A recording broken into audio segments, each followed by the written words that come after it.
Hello, I hope this finds you well. Today I'm starting off with a new tea that was sent in my Sips by box for January. It's this chocolate candy cane tea, and it's got little mini candy canes in it. Of course, it would have been a little more fitting for December, but I was totally happy with it after I added just a little bit of eggnog because it tasted like a cup of Christmas. Not to mention, I even got to try my new beautiful tea infuser sent to me by Jordan from Berget Boutique. I will leave a link for that below as well. Thank you, Jordan. I fucking love this thing. Anyway, if you want to try your own Sips by box, you can get $5 off of your first box with the discount code in the description below. But other than that, grab a beverage, a notebook, and let's get started with today's video. Hi, I'm Olivia, and I'm the Witch of Wonderlust here on YouTube and on Instagram. Today I am doing a video on cleansing, just the basics, and kind of trying to cover as much as I can without overwhelming. Cleansing is one of the most important aspects of practicing anything spiritual because you'll find it in literally any spiritual practice. The act of cleansing removes unwanted energy. Most of the time it's negative energy, but I say unwanted energy because sometimes, especially when you're doing a working of some sort, there's certain energies that you probably just don't want in your working in order to influence your situation correctly. So for instance, if you're doing a love candle and you accidentally spilled fast cash oil on it, you probably don't want that energy on there. So once you wipe off all the oil, you might want to cleanse that love candle because you don't want those two energies mixing. Banishing you'll also hear, but banishing is more of a push out. So you'll hear banishing negative energy, but that's more if it's like a really heavy, sticky energy that you really can't get rid of. Or most of the time, banishing is used into banishing a certain entity like a spirit. So everything can be and should be cleansed. Your space, your altar, your room, your home. Tools should be cleansed, especially depending on how much you use them, and people. So yourself, you should be cleansed. You don't want to be holding on to any negative energy or unwanted energy that you might have carried on through the day and then are putting into your spell work. All right, so now we're getting into the ways of cleansing. The first thing is cleaning. Literally cleaning your space, keeping your space clean. It really does impact the energy of the room and of the space. So if you look at a very cluttered area, a very cluttered, disorganized shelf, that's not going to invoke the positive and focused energies that you're going to need in order to do spiritual workings. The most common way to cleanse that everybody knows of is smoke cleansing. So you would use bundles of dried herbs. There are all different kinds of herbs that you can burn. They all have different properties, but most of the time there is a cleansing and protective energy to them. The next is incense. So this is still working with smoke and fire. There are plenty of different ways to use incense to cleanse. Basically, you just want to fill the space with the smoke. Incense, either sticks or resin, depending on what you have access to or what you like best, are frankincense, dragon's blood, sandalwood, rosemary is a good one as well. There are plenty of other ones. Those are just the ones that I personally like to use. And the more you do your research and what you'll find you have access to, you'll figure out which herbs and which incense and whatnot that you like the most. So this is just a really quick tidbit. If you use any kind of sage to cleanse, keep in mind that sage is kind of like a spiritual bleach.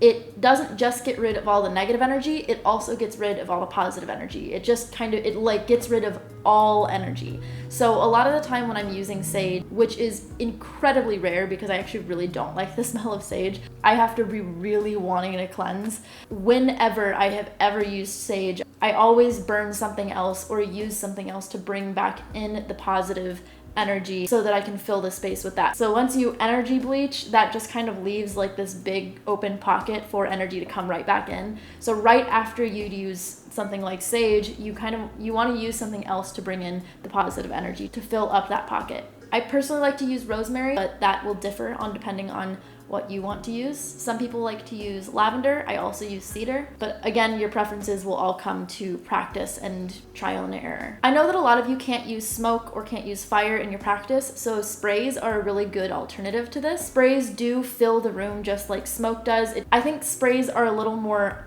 direct than smoke is, because smoke kind of fills the space by itself, whereas sprays you have to like go around and spray it. But they do make sprays for all of these different incense. So there is sage spray, dragon's blood, frankincense, and Florida water, which is really common in folk magic such as hoodoo. If you want to make your own, which I do and it works pretty well, I usually just put in a bottle of, you can use moon waters. I usually just put in a glass bottle a pinch of salt, dried rosemary, and white vinegar. You can also use dried orange peels. That's really good for positivity and cleansing. The next way to cleanse is using sound. So things like wind chimes or sound bowls. You can use music or bells. The kind of music does matter because music does carry an energy. Use any kind of music that feels uplifting, that feels lighter, and that feels like it kind of pushes away the bad energy. If you can't really think of anything off the top of your head, or you're having trouble finding things, there are plenty of playlists on YouTube and Spotify for cleansing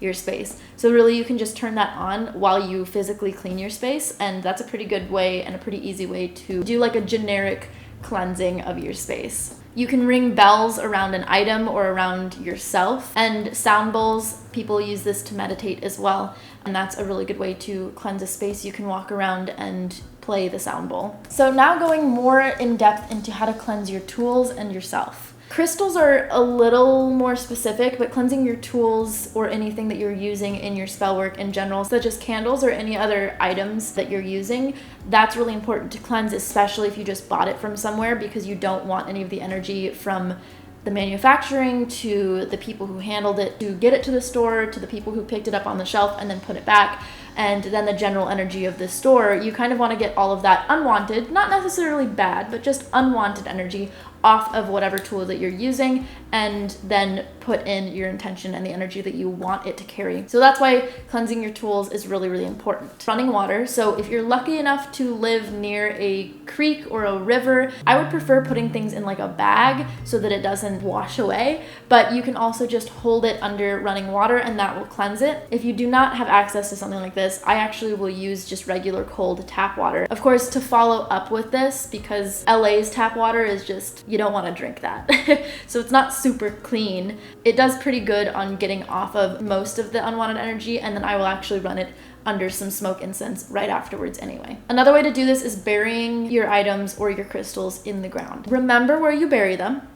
If you don't have access to a backyard like I don't, I will use just a big pot of dirt. You can bury your items for, some people say for overnight, some people say 24 hours, some people say 3 days. To be honest, I find that it really just depends on how much I need to cleanse something, what exactly kind of energy is stuck to that, because some energy clings a lot more than other energies. You'll get a feel for it. So if you unbury it, if you unearth your item and it still doesn't feel like it did the trick, maybe put it back for another day or 2 days and just see how that goes. Another good way is to put it in a bed of salt, or I use rice sometimes. Rice and salt are good for absorbing negative energy. So if you leave your items or your crystals on a bed of salt or rice overnight, then that'll do the trick as well. Moving on, all of your items out under the moonlight. This is a really popular way to do this. I actually find that my crystals will both be cleansed and charged if I leave them out in the sun. However, some crystals will lose their coloring. I usually will leave them no longer than 30 minutes. I set a timer. My tools, however, I can leave out in the sun. Same thing with candles. So if I want the energy of the moon or the sun, I will leave for spell work out in the sun or out in the moon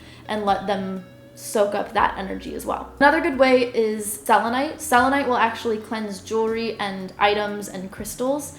There is some discussion on whether you have to cleanse the selenite itself or if it's self-cleansing. I like to cleanse my selenite just in case, because I do use it every night. I will leave my hematite rings and my other rings and any charms or any crystals that I'm currently using on my selenite, and just to be safe, I usually cleanse mine, but some people feel that it's self-cleansing and you don't ever have to cleanse it.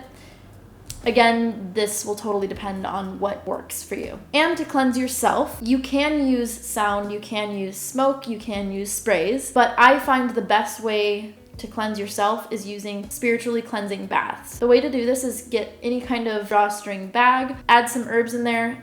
You can use a pinch of salt, a little bit of rosemary, and instead of white vinegar, I will use apple cider vinegar because it's good for you. And if you have a vagina, it's also good for that. You can use blessed and charged soaps. Lastly, you can use visualization, but this I find is the hardest way to cleanse things because you are using your own energy. Some people have a really tough time with visualization, so I prefer other methods. So the last question I usually get is, how often do I cleanse? Personally, I work with the moon. So every month for the new moon, which is new beginnings and really good for banishing and cleansing, I work with the new moon. So every month, that is when I do my deep cleansing. That's when I go through the whole house. That's when I go through all my tools. That's when I cleanse myself. Cleansing once a month is is like the minimum of when I personally cleanse. I just feel like with the moon cycle, there are so many energies that happen throughout those 31 days. So it's always just good to kind of start fresh anyway. I will usually do lighter cleanses throughout the month as well, mostly just as needed, or if I just happen to be cleaning at the time, I'll just light some incense and let that burn, or I'll walk around after I finish cleaning really quick. It's nothing that's like super intensive, but it's always good to do and keep up with. You have just had somebody that brought in a lot of negative energy. Maybe they're having a bad day. Maybe you were having a bad day. You just came home from work and you just released it all into your space. Maybe you just had a bunch of people over. There's a lot of energies that people can be carrying, and even if everybody had a good time, it's always good to cleanse any unwanted or negative energy because, you know, everybody's going through something. You know how when you walk into a room and you can kind of feel it when somebody has just had like a really heated argument?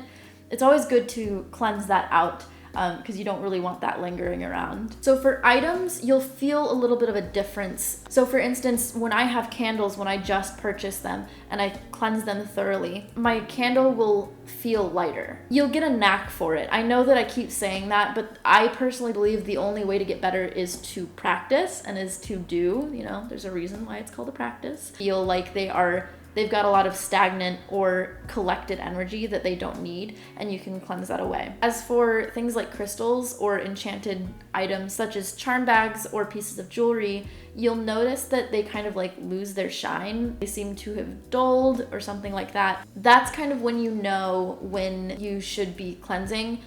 Maybe you just feel like the battery isn't charged, or you feel like it's collected too much energy.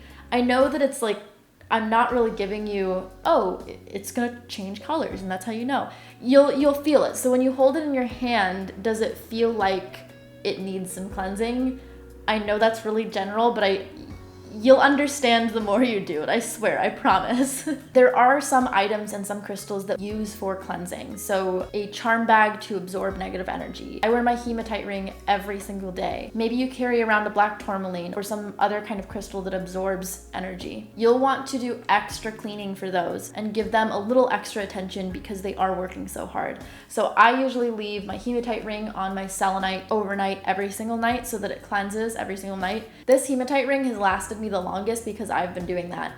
The previous one I would just kind of like set somewhere and then put on, or I would just keep it on all the time and they would break within like 2-3 weeks. And this one I've had for probably like 4 or 5 months now. So we're doing good. So that is the general gist of cleansing. This is a really good foundation thing to have. I think if you have not done any spells or anything and you're just still kind of figuring out like what's going on right now, cleansing and protecting are the two things that you could just dive deep into and go straight into because there's not really anything that can go terribly wrong. Cleansing yourself, you can also soak up the sun and soak up the moon and walk barefoot. There's been even studies of walking barefoot on the earth transfers certain ions that make you feel better and lower stress and cortisol levels. Same thing with sitting next to running water or waterfalls. The sound of that emits certain ions. I think they're negative ions that kind of switch out the positive ions that make you feel heavier, stressed, and whatnot. Your own research on that, so don't take my word on that. So that is the basics of cleansing. I would highly suggest to dive right in and try cleansing some of your items and see if you can feel a shift of energy. Like I said, some items will have energy that clings on a little more than others. So if you cleansed one item and it worked really well, and then you tried to cleanse another item and it still feels kind of weird, don't get discouraged. There just might be more intensive or more cleansing work to do on that specific item. So yeah, I hope this answered some questions. If you have any other questions, leave those in the comments below. Your first cleansing or literally anything else, it doesn't have to just be witchy. You can go ahead and use the hashtag Wonderlust Coven. And if you haven't already, you want to join the Wonderlust Coven, just go ahead and hit subscribe. Just interact with the community. This community is really great. Everybody's really nice and welcoming and helpful. So yeah, I will see you in the next one. And as always, best of luck, be kind to each other, and may your gods treat you as you've treated others. Bye.